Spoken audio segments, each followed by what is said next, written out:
महाभारत युद्ध आरंभ होने के ठीक पहले भगवान श्री कृष्ण ने अर्जुन को जो उपदेश दिया वो श्रीमद् भगवद गीता के नाम से प्रसिद्ध है। यह उपदेश गीत के रूप में दिया गया था, इसलिए इसे गीता कहा जाता है, तथा गीत के रूप में यह उपदेश भगवान श्री कृष्ण के द्वारा दिया गया था, इसलिए इसे भगवद गीता कहा जाता है। भगवत अर्थात भगवान और गीता अर्थात गीत। यह महाभारत के भीष्म पद का अंग है। गीता में 18 अध्याय और 700 श्लोक हैं। हिंदू पौराणिक कथाओं के अनुसार श्रीमद् भगवद गीता भगवान श्री गणेश द्वारा लिखी गई थी, जैसा कि उन्हें ऋषि वेद व्यास ने बताया था। भगवद गीता धर्म, आस्तिक, भक्ति और मोक्ष के यौगिक आदर्श के बारे में विभिन्न हिंदू विचारों का संश्लेषण प्रस्तुत करती है। गीता में आत्मा, परमात्मा, भक्ति, कर्म, जीवन आदि का वृहद रूप से वर्णन किया गया है।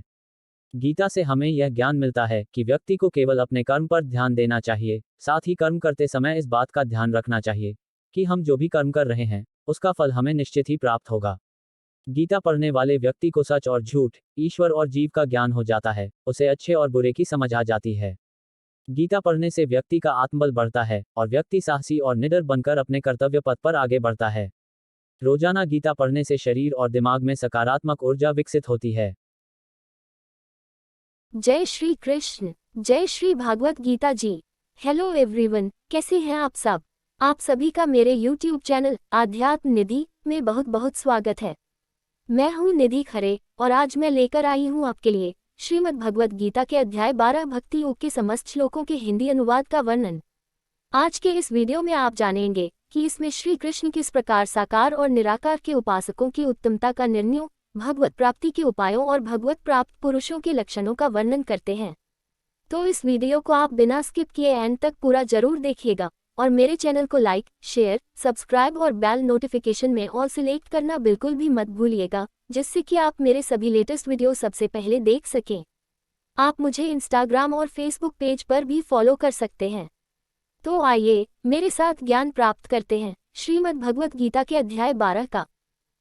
अर्जुन बोले, जो अनन्य प्रेमी भक्तजन पूर्वोक्त प्रकार से निरंतर आपके भजन ध्यान में लगे रहकर आप सगुण रूप परमेश्वर को और दूसरे जो केवल अविनाशी सच्चिदानंद निराकार ब्रह्म को ही अतिश्रेष्ठ भाव से भजते हैं, उन दोनों प्रकार के उपासकों में अति उत्तम योग्यता कौन है? श्री भगवान बोले, मुझमें मन को एकाग्र करके निरंतर मेरे भजन ध्यान में लगे हुए जो भक्तजन अतिशय श्रेष्ठ श्रद्धा से युक्त होकर मुझ सगुण रूप परमेश्वर को भजते हैं, वे मुझको योगियों में अति उत्तम योगी मान्य हैं। परंतु जो पुरुष इंद्रियों के समुदाय को भली प्रकार वश में करके मन बुद्धि से परे सर्वव्यापी, अकथनीय स्वरूप और सदा एक रस रहने वाले नित्य, अचल, निराकार, अविनाशी सच्चिदानंद घन ब्रह्म को निरंतर एक ही भाव से ध्यान करते हुए भजते हैं, वे संपूर्ण भूतों के हित में रत और सब में समान भाव वाले योगी मुझको ही प्राप्त होते हैं। उन सच्चिदानंद घन निराकार ब्रह्म में आसक्त चित्त वाले पुरुषों के साधन में परिश्रम विशेष है, क्योंकि देहाभिमानियों द्वारा अव्यक्त विषय गति दुखपूर्वक प्राप्त की जाती है। परंतु जो मेरे परायण रहने वाले भक्तजन संपूर्ण कर्मों को मुझ में अर्पण करके मुझ सगुण रूप परमेश्वर को ही अनन्य भक्ति योग से निरंतर चिंतन करते हुए भजते हैं। हे अर्जुन, उन मुझ में चित्त लगाने वाले प्रेमी भक्तों का मैं शीघ्र ही मृत्यु रूप संसार समुद्र से उद्धार करने वाला होता हूँ। मुझ में मन को लगा और मुझ में ही बुद्धि को लगा, इसके उपरांत तू मुझ में ही निवास करेगा, इसमें कुछ भी संशय नहीं है। यदि तू मन को मुझ में अचल स्थापन करने के लिए समर्थ नहीं है तो हे अर्जुन, अभ्यास रूप भगवान के नाम और गुणों का श्रवण, कीर्तन, मनन तथा श्वास द्वारा जप और भगवत प्राप्ति विषयक शास्त्रों का पठन पाठन इत्यादि चेष्टाएं भगवत प्राप्ति के लिए बारंबार करने का नाम अभ्यास है। योग द्वारा मुझको प्राप्त होने के लिए इच्छा कर। यदि तू उपर्युक्त अभ्यास में भी असमर्थ है तो केवल मेरे लिए कर्म करने के ही परायण, स्वार्थ को त्याग कर तथा परमेश्वर को ही परम आश्रय और परम गति समझकर निष्काम प्रेम भाव से सती शिरोमणि पतिव्रता स्त्री की भांति मान, वाणी और शरीर द्वारा परमेश्वर के ही लिए यज्ञ, दान और तप आदि संपूर्ण कर्तव्य कर्मों के करने का नाम भगवदर्थ कर्म करने के परायण होना है। हो जा। इस प्रकार मेरे निमित्त कर्मों को करता हुआ भी मेरी प्राप्ति रूप सिद्धि को ही प्राप्त होगा। यदि मेरी प्राप्ति रूप योग के आश्रित होकर उपर्युक्त साधन को करने में भी तू असमर्थ है तो मन बुद्धि आदि पर विजय प्राप्त करने वाला होकर सब कर्मों के फल का त्याग कर। मर्म को न जानकर किए हुए अभ्यास से ज्ञान श्रेष्ठ है, ज्ञान से मुझ परमेश्वर के स्वरूप का ध्यान श्रेष्ठ है और ध्यान से सब कर्मों के फल का त्याग। केवल भगवदर्थ कर्म करने वाले पुरुष का भगवान में प्रेम और श्रद्धा तथा भगवान का चिंतन भी बना रहता है। इसलिए ध्यान से कर्मफल का त्याग श्रेष्ठ कहा है। श्रेष्ठ है क्योंकि त्याग से तत्काल ही परम शांति होती है।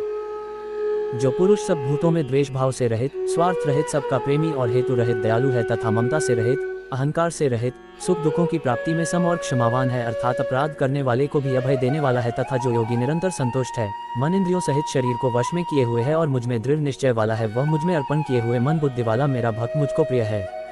जिससे कोई भी जीव उद्वेग को प्राप्त नहीं होता और जो स्वयं भी किसी जीव से उद्वेग को प्राप्त नहीं होता, तथा जो हर्ष अमर्ष दूसरे की उन्नति को देखकर संताप होने का नाम अमर्ष है, भय और उद्वेग आदि से रहित है, वह भक्त मुझको प्रिय है। जो पुरुष आकांक्षा से रहित, बाहर भीतर से शुद्ध, चतुर, पक्षपात से रहित और दुखों से छूटा हुआ है, वह सब आरंभों का त्यागी मेरा भक्त मुझको प्रिय है। जो न कभी हर्षित होता है, न द्वेष करता है, न शोक करता है, न कामना करता है, तथा जो शुभ और अशुभ संपूर्ण कर्मों का त्यागी है, वह भक्तियुक्त पुरुष मुझको प्रिय है। जो शत्रु मित्र में और मान अपमान में सम है, तथा सर्दी गर्मी और सुख दुखादि द्वंद्वों में सम है और आसक्ति से रहित है। जो निंदा स्तुति को समान समझने वाला, मननशील और जिस किसी प्रकार से भी शरीर का निर्वाह होने में सदा ही संतुष्ट है और रहने के स्थान में ममता और आसक्ति से रहित है, वह स्थिर बुद्धि भक्तिमान पुरुष मुझको प्रिय है। परंतु जो श्रद्धायुक्त वेद, शास्त्र, महात्मा और गुरुजनों के तथा परमेश्वर के वचनों में प्रत्यक्ष के सदृश विश्वास का नाम श्रद्धा है, पुरुष मेरे परायण होकर इस ऊपर कहे हुए धर्म में अमृत को निष्काम प्रेम भाव से सेवन करते हैं, वे भक्त मुझको अतिशय प्रिय हैं। तो आज के इस वीडियो को मैं करती हूँ यहीं पर खत्म। आशा करती हूँ कि आपको श्रीमद् भगवद गीता के अध्याय 12 का संपूर्ण ज्ञान प्राप्त हो ही गया होगा। यदि आपको मेरा ये वीडियो अच्छा लगा हो तो इसे लाइक व शेयर अवश्य करें, और यदि आप मेरे चैनल पर नए हैं तो चैनल को सब्सक्राइब करके बेल नोटिफिकेशन में ऑल सेलेक्ट जरूर करें, जिससे कि आप मेरे सभी लेटेस्ट वीडियो सबसे पहले देख सकें। तो जल्द ही मिलते हैं एक नए वीडियो में, तब तक के लिए गुड बाय, टेक केयर। जय श्री कृष्ण, जय श्री भागवत गीता जी।